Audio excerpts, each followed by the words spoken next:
video, we are going to see how we can create a pin for your chats on the Messenger so that you can protect them in better way and avoid to have unauthorized persons read through your Messenger or chats.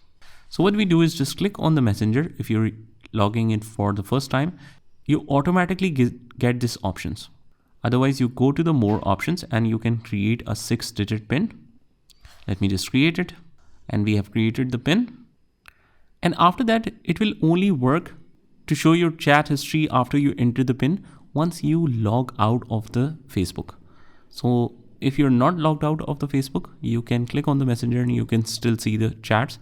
So when you log out, it will make it password protected and you need to enter the password in order to restore this. It will verify your PIN and then it will show you all the messages. Click OK and you should see your chats. So that is how you do it. I hope you found this video helpful, and if you did, hit the like button and subscribe to our channel, and I will see you in the next one.